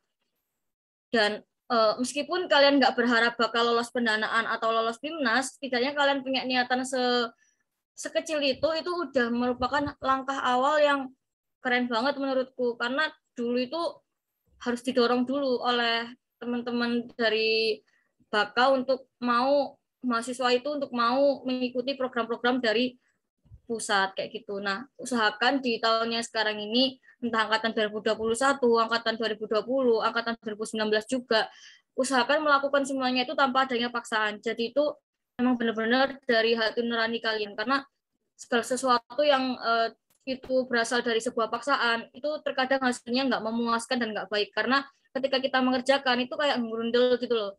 Aduh, males rek, kok nggak rapi kia, aku tuh gak pengen melu ngene iki, kok dikongkon melu ae. Nah, akhirnya hasil proposal itu jelek, semrawut, hampir sama kayak mood kita waktu mengerjakan. Jadi usahakan kalau emang mau ikut, ada niatannya ikut itu karena kalian murni ingin ikut dan punya pengalaman di sana, gitu sih. Jadi kalian nggak harus langsung bisa memahami semuanya dengan baik, nggak bisa seinstan itu emang. Semuanya butuh proses dan waktu yang mungkin bisa membawa kalian menjadi yang lebih luar biasa lagi ke depannya. Aku mau nambahin dikit ya. Tadi ngelihat Tria lagi munculin videonya juga ingat sesuatu.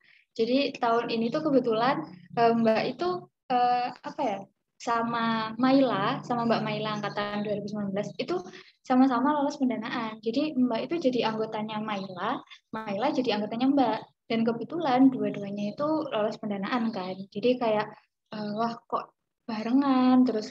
Jadi benar-benar kata Mbak Ina tadi, usahakan jangan sampai aku jadi anggotanya dia jadi anggota aku gitu. Bukan nggak salah sih kalau kalian bisa memanage semuanya dengan baik, nggak apa-apa. Cuma mungkin itu hal baru buat Mbak. Jadi Mbak benar-benar kayak jadi apa ya? Jadi kesepakatan gitu loh sama Mbak Maila. Lah kamu selesaiin proposalmu, aku tak nyelesain proposalku ya, jadi gitu. Jadi hal kayak gitu kan sebenarnya nggak baik ya, benar-benar harus kerjasama. Tapi waktu itu ya benar-benar dadak, dan kebetulan waktu itu Mbak emang pengalaman pertama lolos pendanaan, jadi benar-benar bingung gitu. Itu ada pertanyaan. Ya, ini ada pertanyaan dari Mbak Erma ya. Bagaimana cara menghasilkan ide Kak? Karena yang susah adalah mencari inspirasi.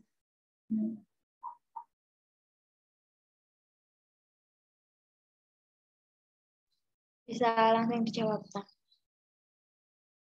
Ya, silakan Mbak.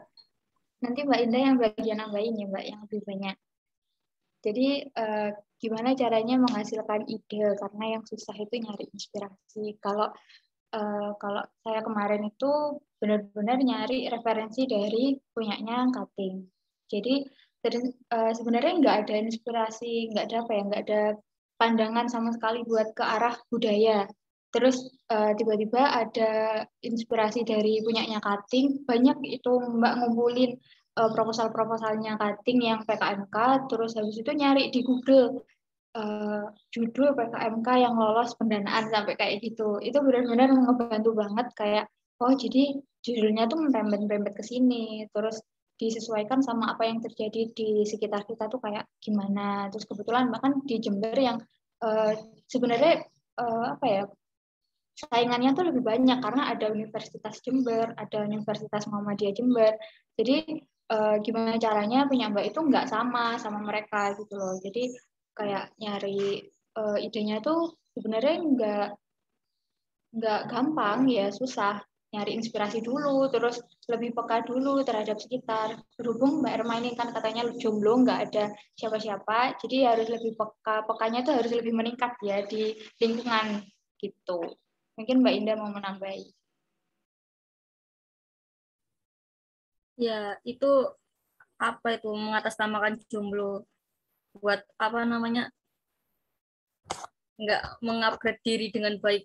Jadi nggak boleh ya kalau dalam artian justru ya kalau orang-orang jomblo itu biasanya punya waktu luang ya kan, nggak ada yang harus dicat, nggak ada yang harus diperhatikan, memperhatikan diri sendiri, nggak ada yang harus kayak biasanya kalau yang nggak jomblo ada pasangan itu pulang malam dikit diomelin, ayo pulang yang.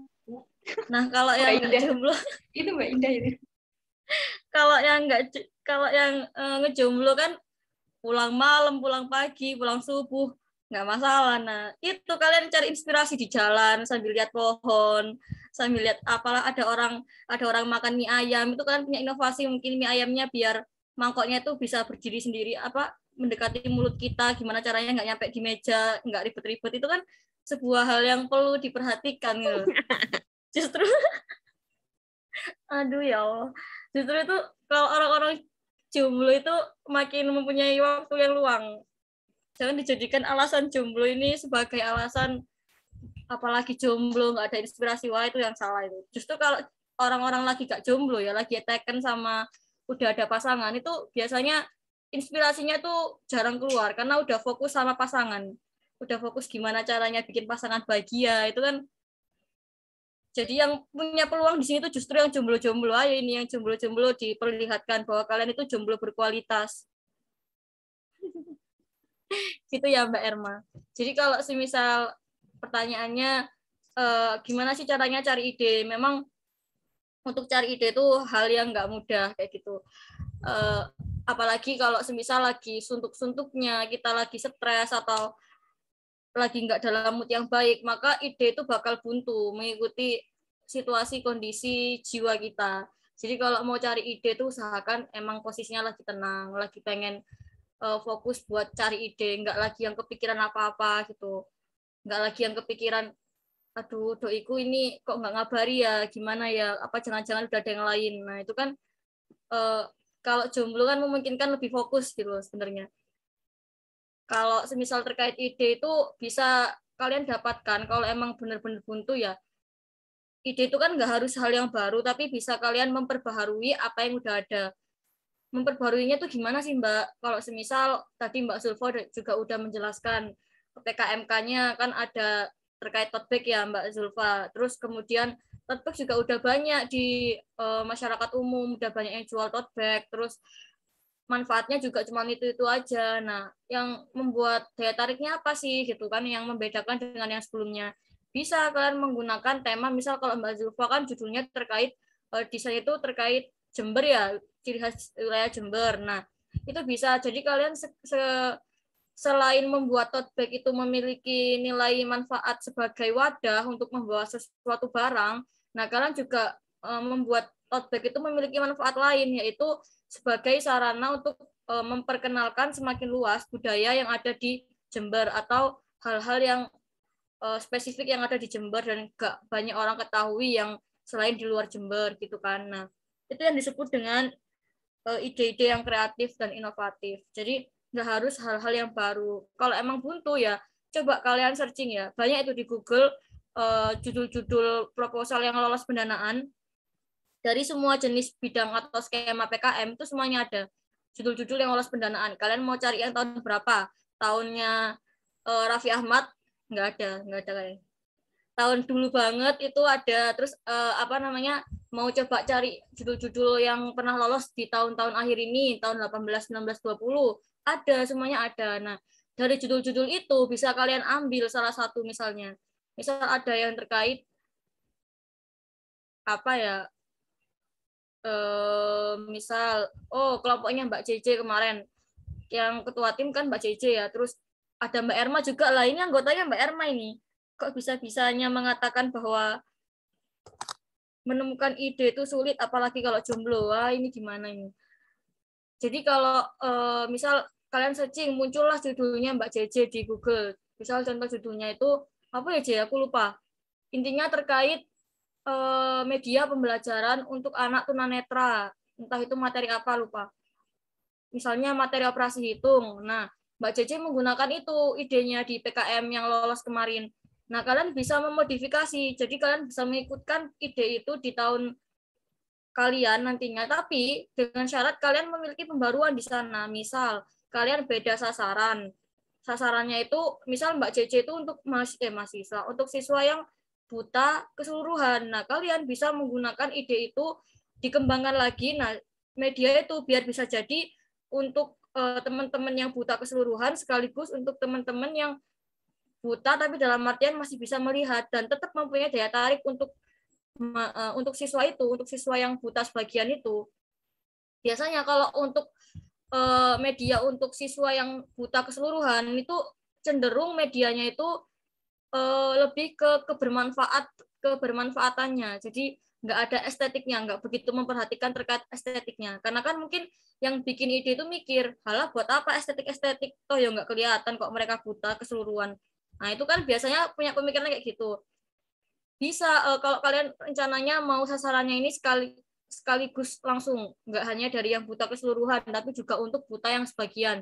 Yang itu masih bisa melihat warna, tapi nggak begitu jelas, atau nggak masih bisa melihat huruf yang besar. Nah itu kalian modifikasi lagi medianya dengan olahan kalimat yang berbeda, kan modifikasi medianya biar medianya itu ada daya tariknya sendiri selain kebermanfaatan fungsinya itu, yaitu dari nilai estetiknya.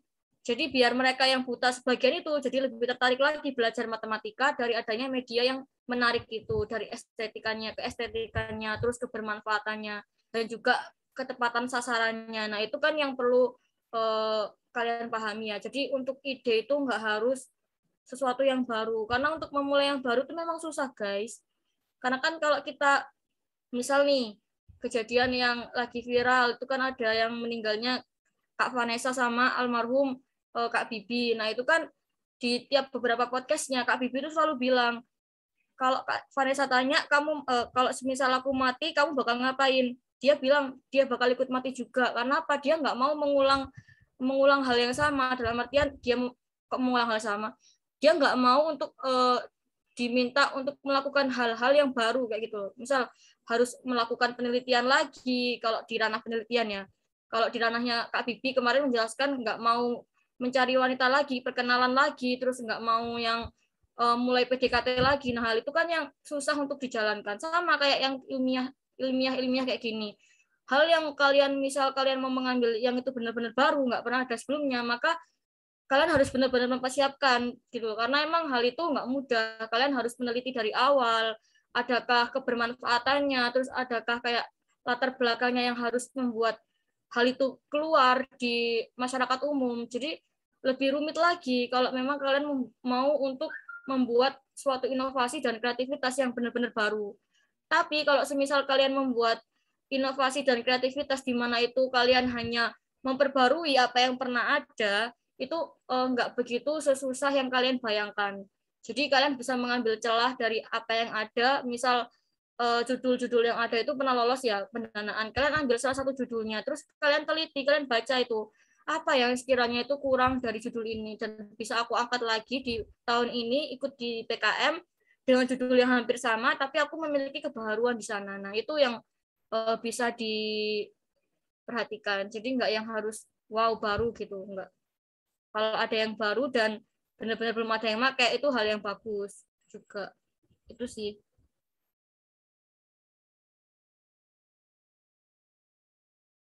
Seperti itu ya teman-teman. Ide itu bisa didapatkan dari mana saja, dari kita melakukan hal-hal kecil. Nah, benar seperti katanya Mbak Alvina Damayanti ini. Banyak membaca maka banyak ide. Karena dengan membaca kita bisa membuka wawasan kita. Wawasan kita lebih luas lagi. Teman-teman, kalau ada yang ingin ditanyakan lagi, silakan. Ya, ini ada yang bertanya dari Triska Ilma. Izin bertanya Mbak, untuk awalnya join kelompok PKM itu harus mandiri atau bagaimana? Silakan untuk Mbak Zulfa dan Mbak Indah.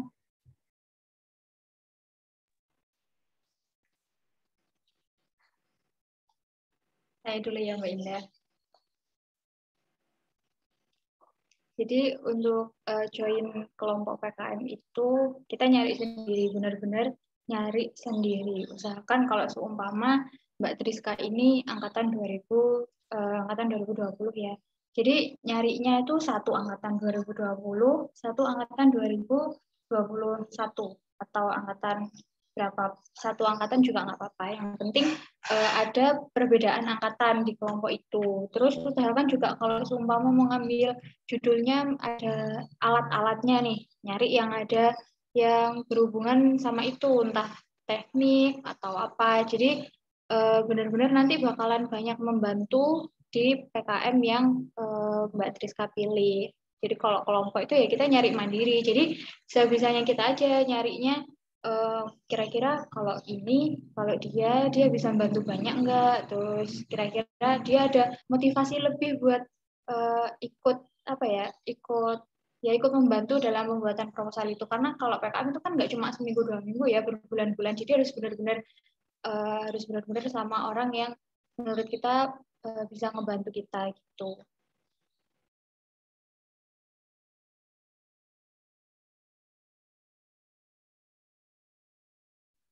Oke, saya lanjut menambahkan dari yang dipaparkan oleh Mbak Zulfa. Ini pertanyaannya dari Triska ya. Join kelompok PKM itu harus nyari mandiri atau bagaimana?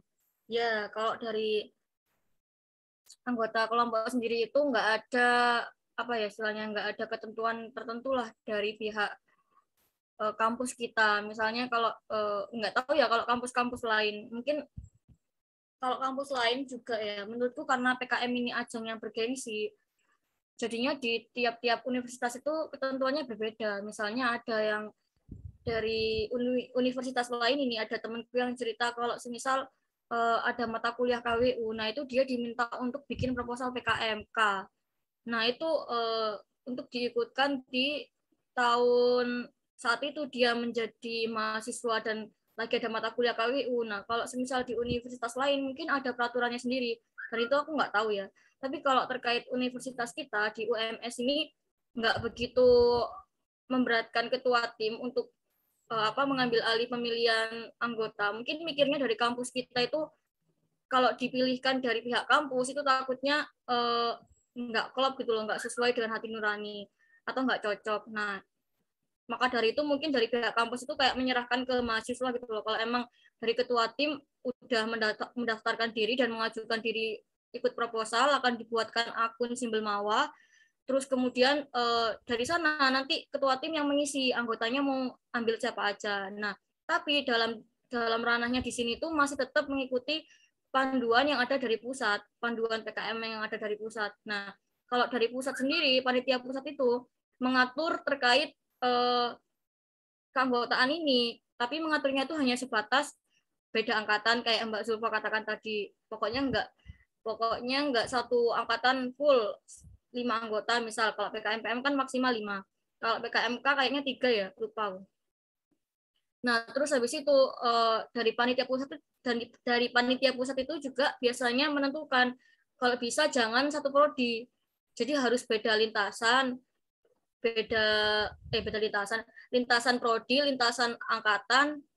Terus juga kalau bisa itu yang sekiranya memang benar-benar orang itu bisa membantu dari awal kamu nyusun proposal sampai kamu berhasil ngupload proposal itu di Simbel Mawa.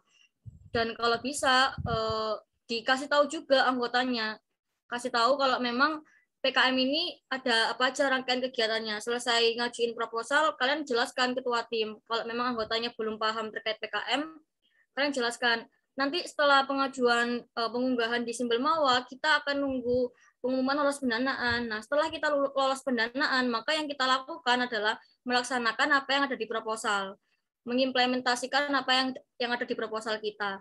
Nah, setelahnya nanti akan ada lagi yang namanya PKP.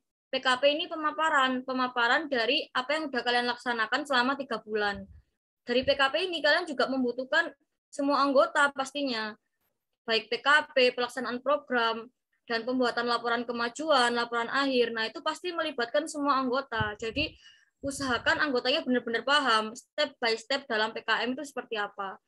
Jadi mulai dari pengunggahan proposal ke Simbol Mawa, menunggu hasil pendanaan, yang siapa aja lolos pendanaan. Terus kalau emang lolos pendanaan, maka tahap selanjutnya yaitu implementasi program. Setelah itu ada yang namanya PKP. Terus setelah PKP kita juga bakal dimintai laporan kemajuan. Oh salah, laporan kemajuan itu diuploadnya hampir berbarengan waktunya dengan pelaksanaan PKP. Kemudian setelah adanya PKP kita diminta untuk mengunggah lagi laporan akhir. Ada banyak sekali laporan yang harus kita lakukan, dan itu selain laporan-laporan itu kalian juga harus mengisi logbook. Nah, logbook ini apa sih Mbak logbook itu? Logbook itu pengisiannya ada di akun Simbol Mawanya ketua tim.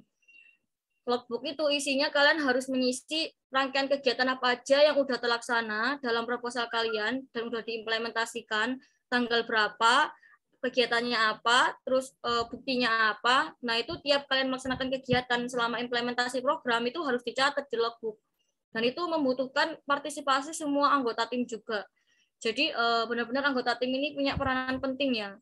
Dan seperti yang Mbak Zulfa katakan tadi, kalau Mbak Zulfa berbentrokan dengan anggotanya yang Mbak Maila juga sebagai ketua tim, kebetulan di tahun 2021 ini Mbak Indah mengalami hal yang sama, di mana Mbak Nurusi juga merupakan ketua tim yang lolos pendanaan di tahun 2021.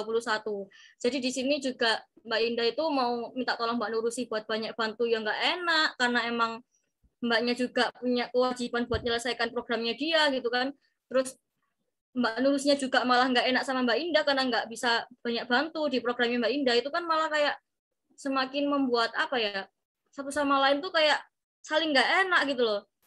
Dan itu malah jatuhnya takutnya setelah adanya PKM itu komunikasinya malah makin berkurang karena miskom lah, salah paham lah, salah persepsi. Makanya Mbak bilang tadi usahakan mengambil anggota yang itu dia nggak menjadi anggota lain dan nggak menjadi ketua tim. Karena kalau sewaktu-waktu kalian itu lolos pendanaan, tapi Mbak rasa ya, selagi kalian yang pertama taat aturan pada buku panduan, dan yang kedua ide kalian itu bagus, itu udah pasti lolos pendanaan, udah pasti. Jadi usahakan dari awal itu cari anggota yang benar dalam artian bantu mulai kalian nyusun proposal, nyusun ide, nyusun proposal, bahkan sampai kalau kalian lolos pendanaan nanti, dia juga ikut membantu. Jadi usahakan jangan ambil yang dia udah menjadi ketua tim, dan jangan ambil yang dia udah menjadi anggota lain gitu loh. Anggota di kelompok lain. Kan bahaya. Kalau dia jadi anggota di dua kelompok lain, di kelompok lain, dan ternyata kelompoknya sama-sama lolos pendanaan, itu kayaknya harus milih deh anggotanya. Antara kelompok yang pertama atau kelompok yang kedua. Dia harus rela keluar dari salah satu kelompok. Itu peraturan kalau semisal menjadi anggota dan ternyata lolos di dua kelompok pendanaan. Tapi kalau ketua tim, selagi ketua tim itu hanya lolos pendanaan, misal ketua tim lolos pendanaan ya proposalnya, terus dia menjadi anggota di salah satu tim yang lain, tapi lolos juga. Nah, ini masih diperbolehkan karena posisinya dia hanya menjadi satu anggota dan satu ketua. Beda lagi kalau misal dia menjadi dua anggota, menjadi sama-sama anggota di kedua kelompok.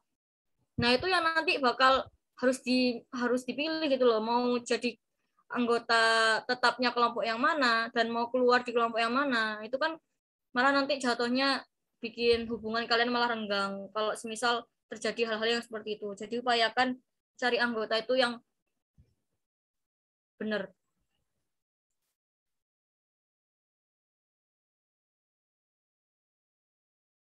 Seperti itu ya teman-teman.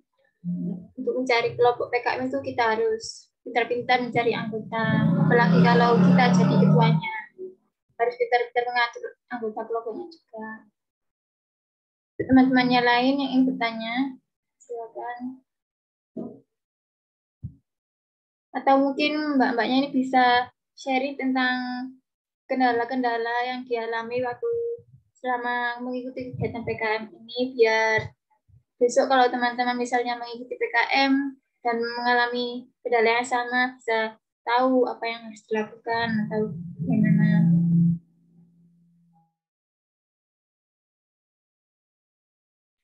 Kalau saya sih kendalanya ya tadi itu udah saya jelasin, yang bentrok kelompok itu benar-benar itu hal yang baru dan nggak bisa apa ya, nggak gampang buat, kan namanya orang kan pasti punya perasaan nggak enak gitu. Jadi benar-benar ngerasa wah aku nggak ngebantu, dia juga nggak ngebantu, kok sama-sama kayak gini. Jadi kayak kita ngerasa bingung sendiri gitu loh. Apalagi Mbak itu kemarin waktu PKMK itu 3 orang, cuma 3 orang. Jadi benar-benar kalau Mbak Laila emang tak minta buat fokus sama proposalnya sendiri. Jadi benar-benar cuma 2, Mbak sama Mbak Kadarwati yang angkatan 2018. Jadi itu benar-benar hal yang keteteran, itu salah satu tantangan atau hambatan yang benar-benar besar sih menurut Mbak waktu PKM kemarin.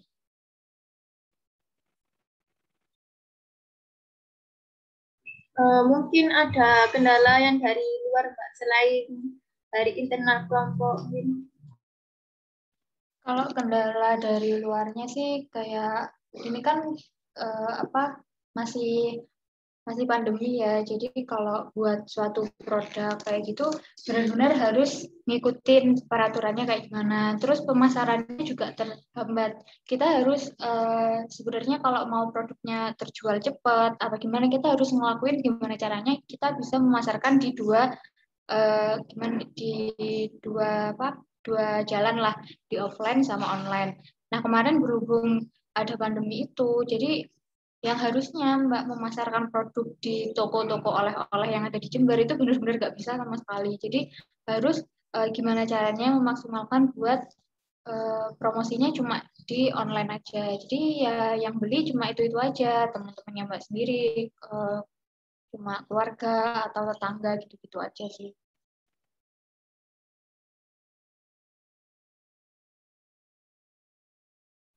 Oke, terima kasih Mbak Zulfa. Mungkin Mbak Indah ingin menambahi atau sharing-sharing dengan kendalanya. Untuk kendala yang tahun 2021 ini nggak begitu kompleks ya. Kalau kalau yang tahun 2020 itu benar-benar terlalu banyak kendalanya daripada enggaknya. Karena memang dari pusat sendiri juga masih bingung sistemnya mau dibawa kemana, terus eh, ketentuan itu bakal dirubah atau enggak, karena kan masih awal-awal pandemi tahun 2020. Tapi yang 2021 ini udah dari pusat juga udah stabil, peraturannya nggak berubah-berubah, dari kita juga dari mahasiswanya juga kalau memang dia udah memahami dan membaca semua yang ada di panduan, maka nggak begitu ada kendala yang berarti gitu loh. Dalam artian setelah kita taat pedoman itu insya Allah bakal aman semuanya. Tapi mungkin kalau kendala dari mitra, kalau yang PKMPM kan itu pasti berkaitan dengan mitra ya. Nah, kalau kendala dari mitra itu pasti berbeda-beda dari tiap kelompok tim PKM. Ada yang mungkin mitranya nggak bersedia eh, kalau diadain pelaksanaan PKM itu di waktu pandemi secara offline, atau enggak kadang nggak bersedia kalau dilakukan secara online karena ada siswa yang nggak punya gadget lah, ada orang tua yang nggak memenuhi lah gadgetnya, terus ada yang nggak punya kuota, susah sinyal, yang ini yang itu. Kalau dari mitra itu pasti aja ada kendalanya, entah itu yang berkaitan dengan pandemi maupun yang berkaitan dengan program kita yang ada di proposal gitu sih. Tapi kalau dari mitraku kemarin nggak begitu ada kendala yang berarti insya Allah, dan berjalan cukup lancar hingga selesai proses PKP-nya dan pengumpulan laporan akhirnya. Nah itu yang penting, kalian harus taat aturan. Sekali lagi nih ya, bolak-balik kita ngasih tahu bahwasanya harus taat aturan, taat pedoman, taat panduan yang ada di PKM. Jangan sampai keluar dari konteks yang ada di sana. Karena kalau kalian udah keluar dari konteks yang ada di sana, maka udah dipastikan nggak akan lolos ke tahap selanjutnya. Entah itu dari pengajuan ke pendanaan maupun dari pendanaan ke Timnas. Kayak gitu.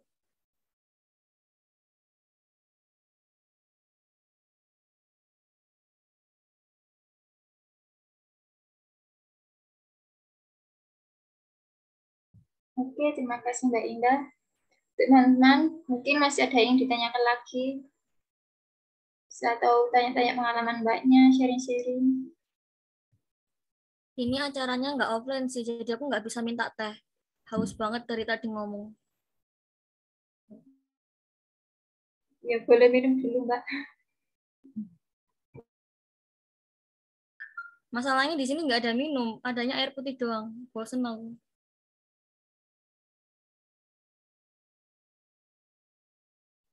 Telepon Mbak Erma, Mbak. Minta dikirimin teh.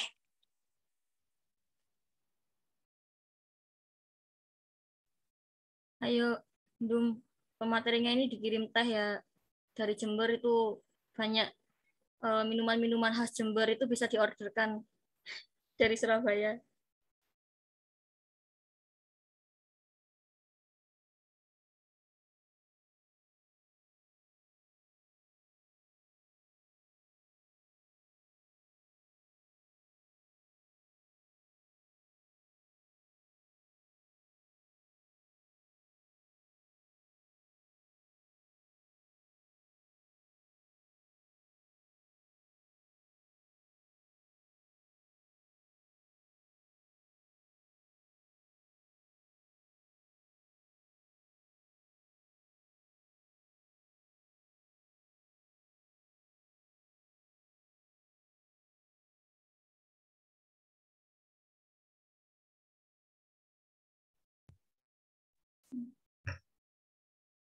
Ya, teman-teman yang lain silakan.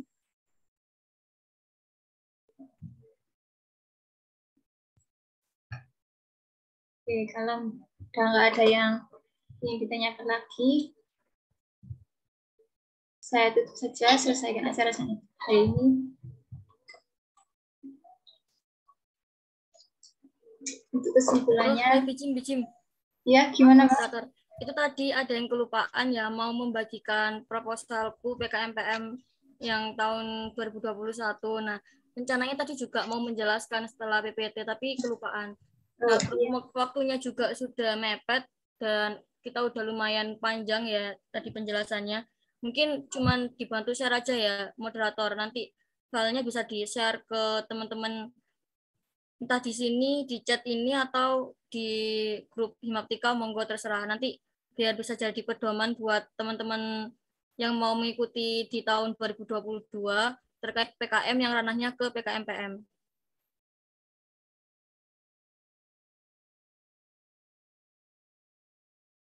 Iya, siap Mbak. Baik, karena sudah tidak ada pertanyaan lagi dan pertanyaan sebelumnya sudah dijawab, saya tutup acara sharing and caring hari ini dengan doa penutup majelis. Subhanakallahumma bihamdika asyhadu an la ilaha illa anta astaghfiruka wa atubu ilaik. Terima kasih kepada pemateri dan teman-teman sekalian yang sudah menyempatkan waktunya hari ini untuk mengikuti acara sharing and caring. Sekian dari saya, mohon maaf bila ada salah kata. Assalamualaikum warahmatullahi wabarakatuh. Waalaikumsalam warahmatullahi wabarakatuh. Foto bersama gimana? Aku nggak bisa ke Surabaya, Tri. Mungkin teman-teman bisa menyalakan kameranya.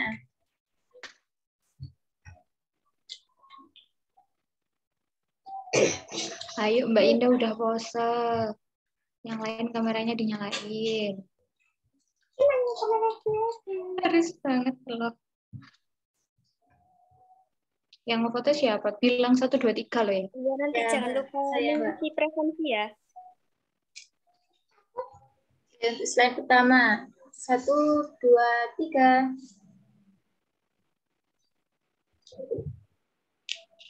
Untuk slide selanjutnya, teman-teman silakan menyalakan kameranya ya.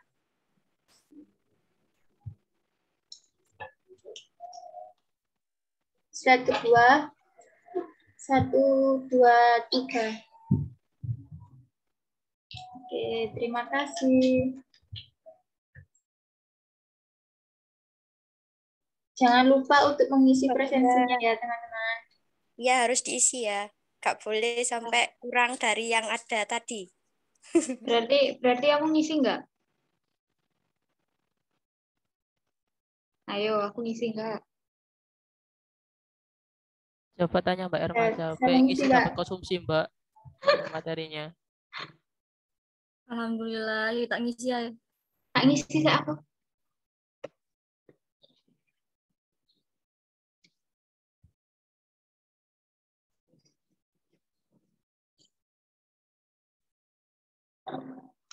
Izin live ya, makasih.